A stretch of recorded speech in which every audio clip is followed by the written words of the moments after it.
dikumpulkan dengan asar jama' takdim lillahi ta'ala. Kalau misalnya tidak bisa melafalkan niat bersamaan dengan takbir, yang penting kita berniat sebelum mengucapkan salam. Ya, jadi kita misalnya di tengah sholat kita berniat bahwa sholat duhurnya mau dijamak takdim dengan sholat asar. Kemudian setelah mengikuti sholat fardu duhur bersama imam Masjid Nabawi, kemudian biasanya kan ada sholat jenazah. Jadi jangan ikut sholat jenazah. Jadi setelah sholat duhur, assalamualaikum, bangun kembali, langsung sholat asar. Niat saya sholat fardu asar 4 rakaat lillahi ta'ala. Boleh dikosar ya, tapi lebih utama, lebih afdal itu jangan dikosar, tetap 4 rakaat. Jadi kalau mau dikosar silakan, tetapi afdalnya tetap dikosar ya, tetap 4 rakaat. Jadi besok jam 11 udah turun ke ruangan makan, sarapan siang, juga tas sudah diturunkan di bawah, yang diseret, dikumpulkan, misalnya saya satukan ya dengan teman-teman yang lain. Kemudian setelah makan siang langsung aja ke masjid. Dan kunci besok dikumpulkan kepada TL-nya Mbak Arni. Dan untuk mandi ihramnya, insya Allah nanti saya terangkan ya. Di sini saya tanya dulu, paham ya di sini? Paham. Ya, insya Allah paham. Dan yang kedua, saya akan menerangkan masalah manasik umrohnya. Dan sebelumnya saya minta maaf, di sini saya cuma mengingatkan ya, karena sebenarnya saya bukan ustaz, saya cuma mendampingi dan melayani Bapak Ibu sekalian. Saya cuma mengingatkan kembali apa yang disampaikan ustaz atau kiai yang dari Indonesia. Bapak Ibu yang dirahmati Allah Subhanahu wa taala, ibadah umrah ini menurut sebagian ulama adalah wajib. Menurut Imam Syafi'i dengan Imam Hambali itu hukumnya wajib. Sedangkan menurut Imam Hanafi dengan Imam Maliki itu hukumnya sunnah. Sedangkan menurut Imam Syafi'i dihukumi wajib karena berdasarkan dalil daripada Al-Quran. Umrah ini dalilnya bersanding dengan haji. Wa atimmul hajja wal umrata lillah. Sempurnakanlah haji dan umrah karena Allah. Jadi inilah yang dijadikan dalil oleh Imam Syafi'i bahwa hukumnya umrah ini adalah wajib. Dan di sini ya, dalil ini mencakup antara hukum syariat ya, hukum fikihnya, yaitu antara dohir dan batinnya. Jadi dohirnya kita harus menyempurnakan hukum-hukum fikihnya, dan batinnya juga kita harus melakukan agar umrah kita diterima oleh Allah Subhanahu wa taala, agar umrah kita menjadi umrah yang mabrur.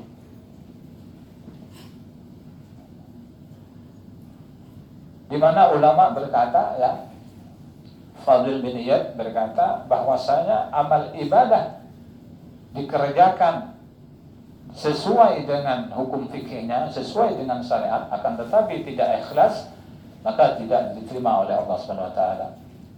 Dan sebaliknya, apabila amal ibadah dikerjakan dengan ikhlas, akan tetapi kita tidak tahu hukum fikihnya, tidak tahu syariat cara melakukannya, maka juga tidak sah.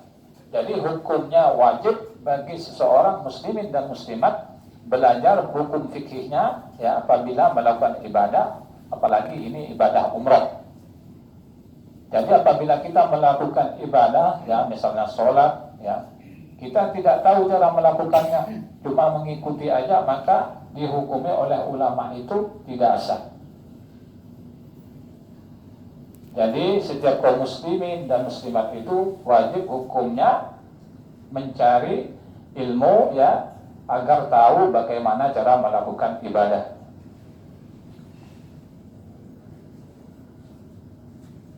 ibadah umroh ini ada rukunnya, ada wajib, ada sunnahnya.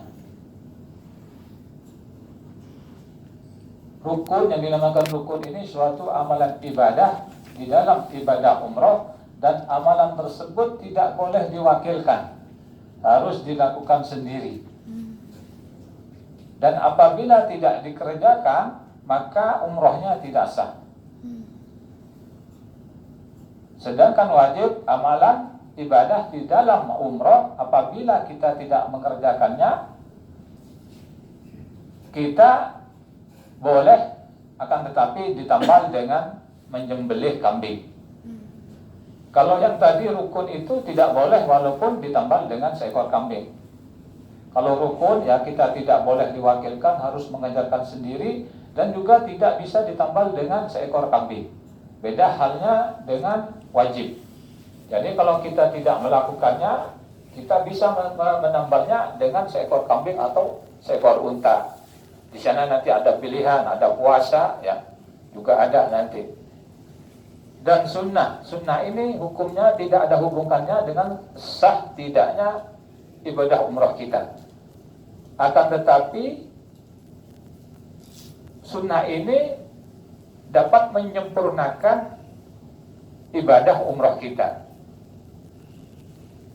Jadi kalau kita misalnya ibadah umrah kita ingin menjadi umrah yang mabrur, tentunya harus sunnah-sunnahnya juga harus dilakukan. Walaupun tidak ada hubungannya dengan syarat sahnya amal ibadah umrah ini. Saya mulai dari sunnah-sunnahnya dahulu, ya.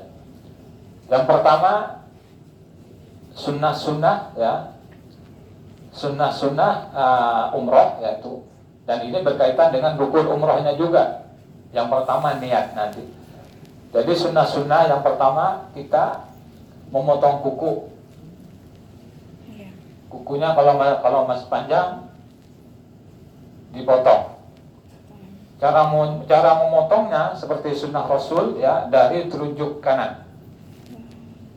Telunjuk kanan terus ke kelingking kanan, kemudian kelingking kiri, ya, terus jalan sampai jempol kiri, terus diakhiri jempol kanan. Ini kalau jari-jari tangan. Kemudian jari-jari kaki dimulai dari kelingking kanan, berakhir di kelingking kiri. Kalau tangan dimulai dari telunjuk kanan, ya. Kemudian kelingking kiri, habis kelingking kiri, kemudian kelingking kanan, kemudian kelingking kiri. Dimulai dari kelingking kiri, kemudian berakhir di jempol kiri, kemudian di jempol kanan. Kalau jari-jari kaki dari kelingking kanan berakhir di kelingking kiri. Ingat ya. Juga selain memotong kuku, juga mencukur rambut. Ya, termasuk rambut yang di Jawa Tengah. Ini udah paham, saya nggak usah bahas. Ya. Jadi harus dicukur. Ya. Tapi kalau alis enggak. Untuk kumis, ya, kumis cukup dirapikan. Kalau tidak mau dicukur, dirapikan. Kalau yang ada kumisnya, dirapikan. Kemudian mandi ihram. Mandi ihram ini boleh dilakukan besok, ya. Besok, karena sekarang kita jemaah ini nggak begitu banyak, jadi bisa dikira-kira. Kira-kira waktunya agar nututin nanti ketika mau sholat duhur. Jadi bisa dikira-kira sendiri mau mandi jam berapa. Yang penting jangan sampai telat, terlambat. Niatnya nawaitul wuslah lil ihram sunnatan lillahi ta'ala. Niat saya mandi ihram karena Allah Ta'ala. Ya, kemudian dan niat ini bersamaan dengan kucuran air yang pertama, jadi bareng. Ya, misalnya dengan bahasa Makassar boleh, dengan bahasa Arab boleh, kalau bisa dengan bahasa Arabnya, atau bahasa Indonesia boleh. Jadi niat ini berbarengan dengan kucuran pertama. Kucuran air pertama itu kita niat saya mandi ihram sunnah karena Allah Ta'ala. Dan di samping itu kita memohon kepada Allah. Di saat kita diguyur air kepala kita memohon kepada Allah agar dosa-dosa kita dibersihkan oleh Allah, hati-hati kita disucikan oleh Allah bersamaan dengan kucuran air. Kita memohon kepada Allah agar hati kita dibersihkan dari nafsu-nafsu yang kotor. Jadi pada saat kita mandi, bayangkan ya bahwa kita ini sebenarnya jenazah, mayat. Artinya mayat itu artinya nafsu kita dimatikan. Jadi pada saat itu kita dimandikan, nafsu kita yang kotor ini dibersihkan sama Allah. Dan caranya ya seperti kita mandi jenabat ya, insya Allah tahu semua kalau mandi jenabat kan tahu ya cara-caranya. Ya seperti itulah, dari kanan dulu, dari kiri, kemudian baru seluruh anggota tubuh. Ya sunnah berwudu dulu boleh, mau berwudu sebelum melakukan mandi ihram. Kemudian setelah mandi ihram, kalau waktunya masih panjang ya, jarak antara mandi dengan sholat duhurnya ya, gak usah dipakai dulu, tenang-tenang aja dulu sambil tidur-tiduran. Untuk bapak-bapaknya boleh pakai sarung. Ya boleh pakai sarung, ya pakai celana boleh ya. Kalau waktunya masih panjang rentang waktunya, tapi kalau udah dekat langsung pakai ihramnya, jadi otomatis barang semua sudah masuk ke dalam koper.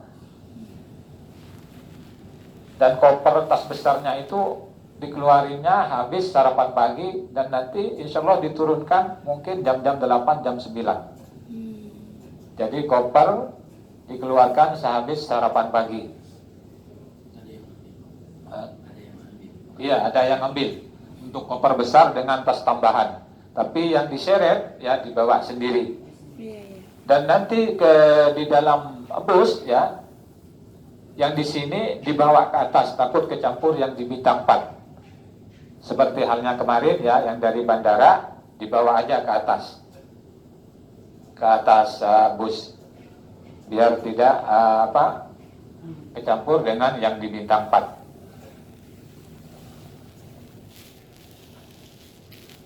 Sunnah-sunnah ihramnya, oh ya juga sesudah kita mandi ihram, kita memakai harum-haruman. Boleh memakai minyak wangi disemprot tubuh kita boleh, tapi bukan kain ihram kita. Jadi untuk bapak-bapaknya diingat, bukan kain ihram kita yang diberi harum-haruman. Jadi tubuh kita, badan kita. Untuk ibu-ibu ya, walaupun boleh memakai kosmetik, tapi tidak usahlah ya, karena kita pada hakikatnya ini beribadah, kita bertakarrub kepada Allah. Jadi tidak usah pakai kosmetik, kita aslinya aja. Kemudian saya akan menerangkan tentang rukun-rukunnya. Yang pertama niat. Rukunnya ibadah umroh itu yang pertama niat. Niat kita nanti di Bir Ali. Jadi yang dinamakan ihram yang pertama itu ihram. Yang dimaksud ihram itu niatnya. Niatnya nanti di Bir Ali. Niatnya tahu semua ya, insya Allah ya. Ya. Menurut niatnya begini, kalau menurut Rasulullah ya, seperti apa yang terkandung dalam hadis, niatnya labbaik Allahumma umrotan. Ini sudah cukup. Dan juga ada ini dari ulama. Jadi dari ulama, nawaitul umratah wa ahramtu biha lillahi ta'ala. Kalau mau digabung bisa, nawaitul umratah wa ahramtu biha lillahi ta'ala, labbaik Allahumma umratan. Niat saya melakukan ibadah umrah karena Allah Ta'ala. Ya Allah, aku sambut panggilanmu untuk melakukan ibadah umrah. Jadi dua-duanya digabung. Kalau misalnya kita mau mengambil yang dari Rasulullah, aku sambut panggilanmu ya Allah untuk melakukan ibadah umrah lillahi ta'ala, ini sudah cukup. Kalau yang dari ulama, niat saya melakukan ibadah umrah karena Allah Ta'ala. Kalau mau digabung, niat saya melakukan ibadah umrah karena Allah Ta'ala, ya Allah, aku sambut panggilanmu untuk melakukan ibadah umroh. Jadi enaknya itu disambung, ya, enak disambung. Insya Allah besok tetap dibimbing sama saya. Tapi kalau bisa ada yang bisa melafalkan niat di dalam masjid. Dan besok tidak usah sholat ihram. Sholat ihram nggak ada ya, karena kita sudah melakukan sholat asar. Sholat sunnah sesudah sholat asar itu tidak ada, dilarang waktu yang karohah. Kecuali ada sebab, misalnya itu sholat sunnah tahiyatul masjid boleh, atau sholat jenazah boleh. Nah, di lain dua ini sholat ini nggak bisa. Jadi sehabis sholat asar dengan sehabis sholat subuh tidak boleh, kecuali di haram, di Mekah boleh. Kalau di Mekah boleh. Ada pengecualian kalau di Mekah. Sebagai pengganti daripada sholat ihram, ya, besok kita yang pertama kita lakukan masuk ke masjid, sholat sunnah tahiyatul masjid. Niatnya saya sholat sunnah tahiyatul masjid 2 rakaat lillahi ta'ala. Kemudian niat iktikaf kita. Niat saya iktikaf di dalam masjid karena Allah Ta'ala. Kemudian sebagai pengganti dari sholat ihram, sholat sunat ihram, kita cukup membaca subhanallah walhamdulillah wa la ilaha illallah wallahu akbar. Bisa 3 kali, 5 kali, 7 kali, 9 kali, terserah. Mau berapa kali, yang penting ganjil. Kemudian baru melafalkan niat bagi yang bisa. Paham ya di sini ya? Saya lanjutkan. Terus yang kedua adalah tawaf. Ibadah yang paling sulit di waktu umrah ini tawaf. Dan di sini para jemaah sering lupa, walaupun sudah berkali-kali melakukan ibadah umrah, mereka sering lalai. Saya sering lihat. Jadi walaupun sudah berkali-kali melakukan ibadah umrah, mereka itu sering lupa, lalai, tergoda. Dan juga apabila tawafnya tidak sah, terus sa'inya juga tidak sah, umrahnya tidak sah, terus barang yang diharamkan di waktu umrah terus berlanjut sampai ke tanah air. Hati-hati. Ini umrah kelihatannya mudah, gampang, ya. Akan tetapi kalau kita kurang waspada, akibatnya fatal. Syarat sahnya tawaf, ya. Syarat sahnya tawaf itu yang pertama harus suci dari hadas besar dengan hadas kecil. Termasuk misalnya jenabat, ya. Paham ini. Yang kedua harus punya wudu. Jadi syarat sahnya tawaf harus punya wudu seperti sholat. Jadi ketika kita batal di pertengahan tawaf, ya, kita ingat hitungan keberapa. Hitungan keberapa kita batal, kita tetap ikutin rombongan kita. Baru setelah kita selesai 7 putaran, sampaikan kepada saya bahwa saya tadi batal di putaran sekian-sekian. Nanti saya antarkan, mengambil wudhu dan saya antarkan sisanya. Jadi cuma diingat aja hitungannya, waktu batalnya, ya. Terus ikutin rombongan sampai selesai, dan nanti setelah selesai baru sampaikan kepada saya bahwa saya batal pada hitungan sekian-sekian. Dan insya Allah nanti saya antar. Yang kedua, pakaian, badan, tempat harus suci. Jadi apabila terkena najis, pakaian ihram kita harus ganti. Dan juga ini sandal. Sandal ini jemaah sering, kalau sandalnya najis dibawa ke umrah, dibawa tawaf, taruh di tas, maka tawafnya tidak sah. Hati-hati. Saya lihat jemaah, ya, kalau sebenarnya saya tidak bisa ngomong kecuali saya ngomong di sini. Hati-hati, di toilet itu najis. Jadi kalau ke toilet harus pakai sandal. Harus pakai sandal kecuali air yang ada 2 kulah atau lebih dari 2 kulah. Kita nggak pakai sandal nggak apa-apa. Misalnya cebok di situ, ya, kita kaki ini dicuci, itu nggak apa-apa, nggak najis. atau air yang mengalir seperti sungai. Tapi kalau di toilet kita misalnya di sana kita nggak pakai sandal, ya, terus sholat itu najis kaki kita, maka sholat kita tidak sah. Maka hati-hati ya. Dan juga apabila kita misalnya ini dalam satu kamar, ya, ini kalau bisa nanti bisa praktekkan sampai di Indonesia sama keluarga. Jadi kalau kita misalnya membawa najis, ya, ke kamar kita, terus ada teman kita, padahal itu terkena najis oleh kita, terus teman kita juga sembahyang di situ, akibat itu kita nanggung dosanya juga. Jadi hati-hati. Jadi kalau mau ke toilet harus pakai sandal, ya. Juga cara membasuh kaki apa itu harus ini hati-hati, jangan sampai kecepatan ini baju waktu ke toilet. Dan apabila sandal nanti mau dibawa tawaf itu harus disucikan dulu. Harus disucikan dulu kalau misalnya mau ditaruh di tas, dibawa atau waktu tawaf. Kalau tidak mau dibawa, nanti ada tempat sandal. Cuma resikonya biasanya hilang. Itu aja. Atau ibu-ibu bisa beli sandal yang murah 5 rial. Jadi untuk toilet ada khusus, jadi untuk ke masjid ada khusus. Jadi berkorban aja 5 rial. Ini kelihatannya sepele tapi jemaah sering.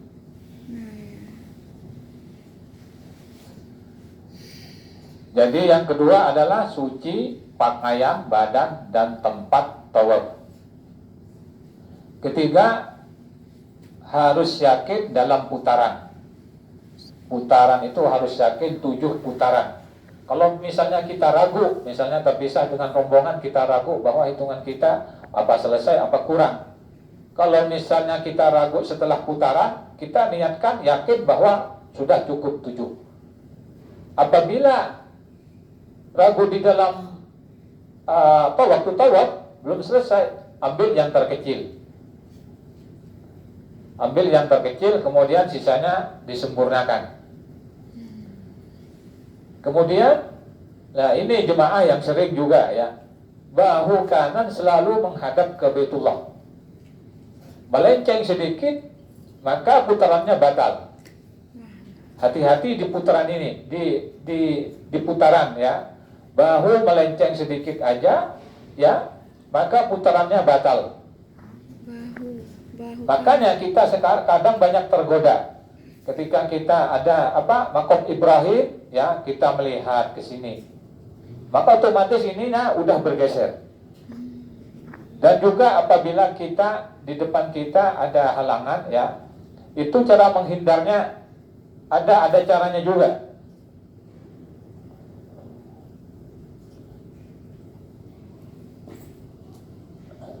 Ini misalnya Baitullah, ya. Ini.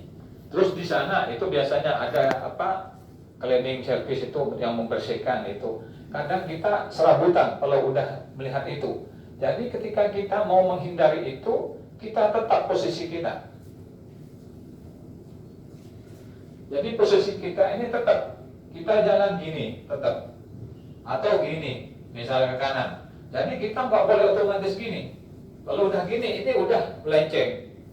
Bahu kanan. Hati-hati. Dan juga biasanya ada orang yang mau menabrak kita, terus berputar bahu kita, juga batal. Hati-hati. Dan ini juga biasanya ya, biasanya apalagi sekarang udah musim, biasanya penuh area tawaf itu. Biasanya kita itu perlahan-lahan, pertama awal melakukan tawaf itu kita masuk perlahan-lahan. Kita perlahan-lahan masuk. Dan ketika kita masuk, ya, kita tetap posisi kita ini. Posisi kita tetap hadap begini. Dan juga di waktu putaran terakhir. Dan di waktu putaran terakhir ini saya sedikit demi sedikit keluar. Sedikit demi sedikit keluar ini. Kadang yang di belakang itu lurus aja gini. Jadi yang di belakang itu tetap posisinya gini, sambil jalan gini. Paham ini ya, ini ya. Hati-hati dengan bahu kita, sekali-kali kita sambil melihat ke Baitullah. Kalau putaran kita batal berarti hitungan kita kurang. Artinya tawaf kita tidak sah, sa'inya tidak sah, karena melakukan sa'i itu harus sebelum sesudah tawaf dahulu baru sa'i. Makanya ibadah umrah yang paling sulit itu di tawafnya. Kalau cuma sa'inya itu enggak sulit. Bahu kanan. Coba bisa ulang Ustaz. Yang bahu kanan.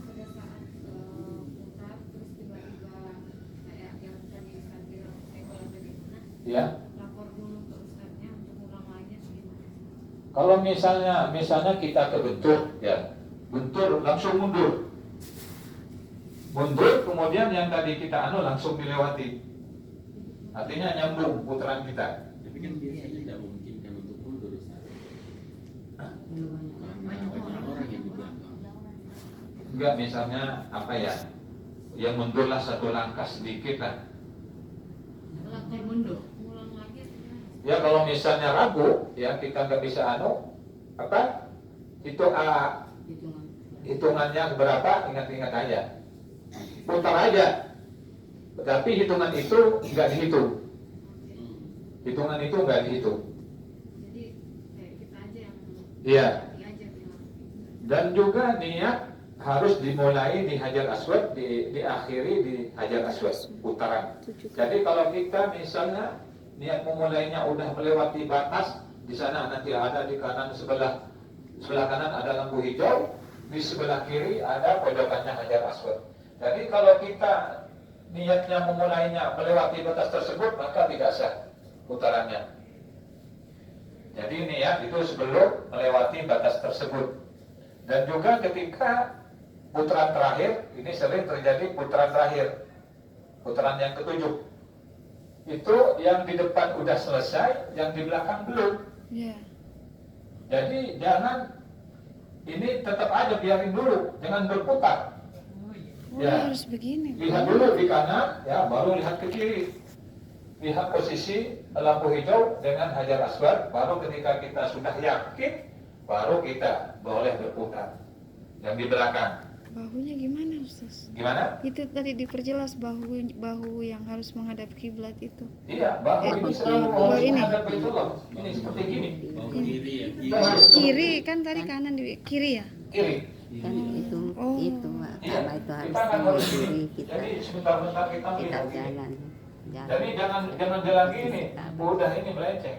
Oh, jadi begini ya. Iya, jadi sebentar-sebentar, apalagi di pojokan. Hmm. Ya, ini biasanya kan segi 4 ini kan. Iya. Kita jalan gini. Nah, ini di pojok kan. Kita sambil melihat gini.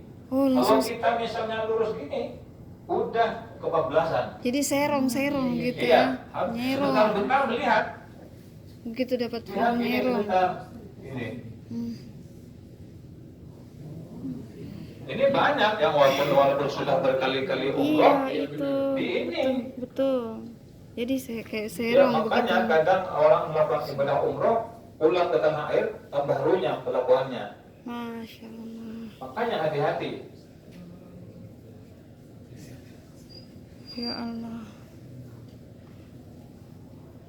Ya paham ya, ini yang paling sulit di tawaf. Ya. Hati-hati. Juga tidak boleh menyentuh Baitullah. Jadi hindari kita biasanya dilihat jemaah lain itu sambil meraba, nggak usah, menjauh.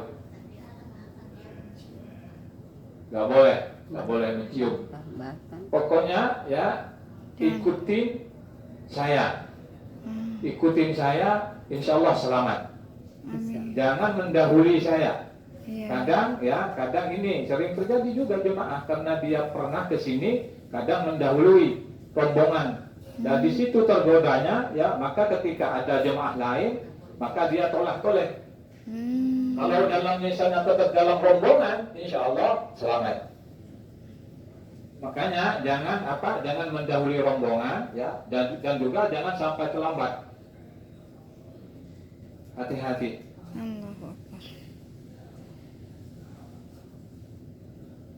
Kemudian setelah kita tawaf, ya, karena waktu kita terbatas, setelah tawaf, ya, setelah selesai nanti kita arahkan, ya, sebelumnya kita berdoa, setelah berdoa baru kita melakukan sholat sunat tawaf.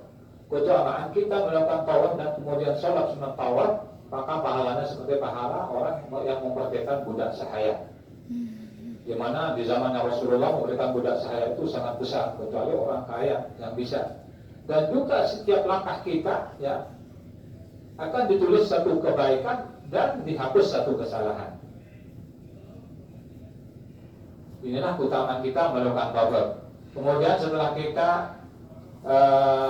sholat sunat tawaf, baru kita minum air zam-zam. Nah, air zam-zam ini faedahnya tergantung dari niatnya. Jadi kalau misalnya ibu-ibu mau disembuhkan penyakitnya, insya Allah sembuh.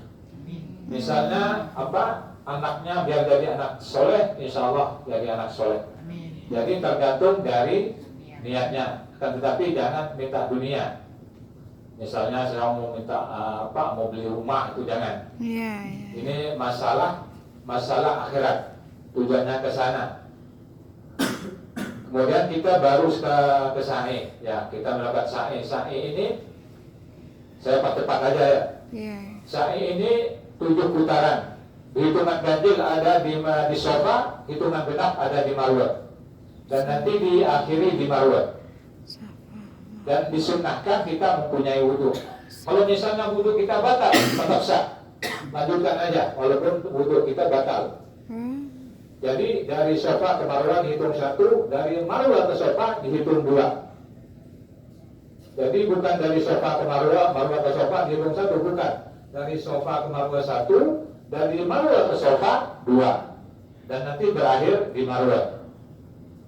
Kemudian setelah itu baru kita bercukur rambut, tahallul. Nah, setelah kita bercukur rambut, maka barang yang semula haram akan menjadi halal seketika.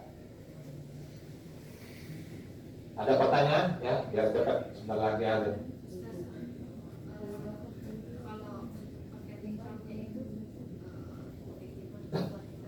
apakah wajib memakai Warna putih sunnah. Putih sunnah. Warna putih itu cuma sunnah. Ya.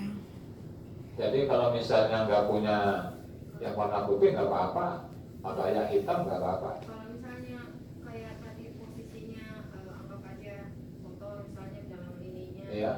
apakah kita harus maksudnya sudah standby gitu di dalam tas pada saat ini kan harus diganti ya, Apanya? pakaiannya. Pakaian ihram. Iya. Sampai kayak kotor. Kalau cuma kotor nggak apa-apa, yang penting nggak kena najis.